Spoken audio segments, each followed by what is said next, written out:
Ezra Klein begins one of his recent podcasts by telling a joke that's been making the rounds. Basically, a conspiracy theorist dies and ascends to heaven. God is there to greet him and explains that part of the celestial welcome is that he will answer any question the man has.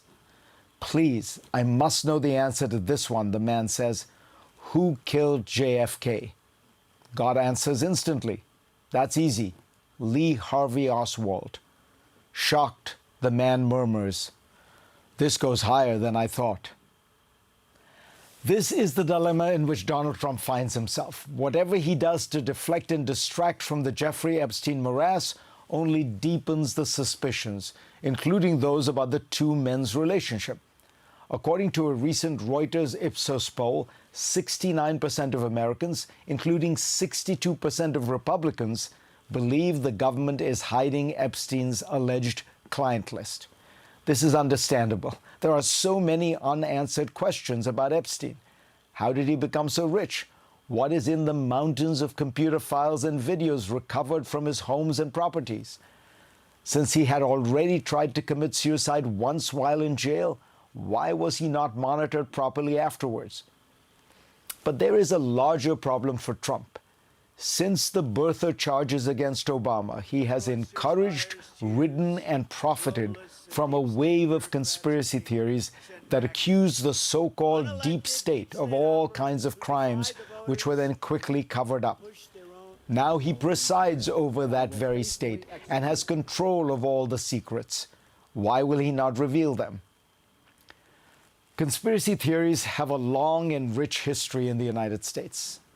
Americans lived as second-class citizens of the British Empire, far from the center of authority in London. They imagined all kinds of plots being hatched in London to keep them subordinate and servile. That turned into what the historian Richard Hofstadter in 1964 called the paranoid style in American politics, with periodic eruptions of rabid fear of Freemasons, Catholics, Jews, bankers, and communists.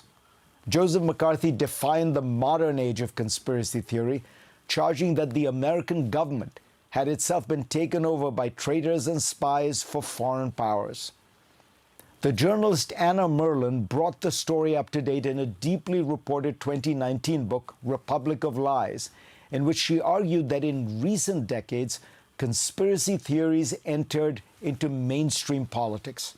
Unlike earlier eras where conspiracy theorists were mostly powerless outsiders, now they are central and increasingly normalized figures in American political and cultural life.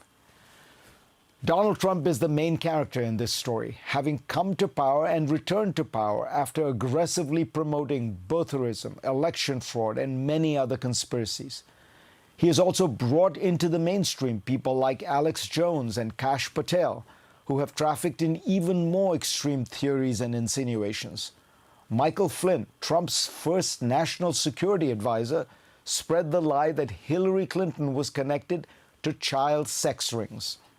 The challenge for Trump is that having long fanned the flames of anti-statism and anti-elitism, he now sits in the White House running the state and its elites. His administration has released thousands of files about the murders of JFK, RFK, and Martin Luther King Jr. There were no smoking guns revealing any major conspiracy. But no one in the administration can quite bring themselves to admit that. It would suggest that prior administrations and elites had not in fact been lying to the American people. But to do that is to lose credibility with their base. Trump is an artful politician who knows how to handle his base, but this time it is proving tough even for him, perhaps because he clearly had some kind of relationship with Epstein. He has tried to deflect attention by raising other conspiracy theories, chiefly that Barack Obama tried to organize a coup against him. Barack Hussein Obama is the ringleader. He brought up old allegations about Hillary Clinton and Joe Biden, but they all have the feeling of desperation about them. As Charlie Wartzel notes in The Atlantic, just last Sunday, when the questions about Epstein were mounting, President Trump posted on Truth Social 33 times, He demanded that the Washington Commanders football team change its name back to the Redskins. He shared an AI-generated video of President Obama being handcuffed by the FBI in front of a smiling Trump in the Oval Office. Kash Patel, for his part, recently claimed on the Joe Rogan podcast that he has now found a secret vault in the FBI full of dark secrets no one had ever seen. Forget about Epstein, they seem to be saying. It turns out there are hundreds more conspiracy theories to dangle in front of the MAGA faithful. Trump's ferocious response to the Epstein affair will likely only deepen the public's distrust towards institutions and politicians, create more online radicalization, and further hollow out our polarized political ecosystem. But he is playing with fires that may, for the first time, if not consume him, then burn him badly.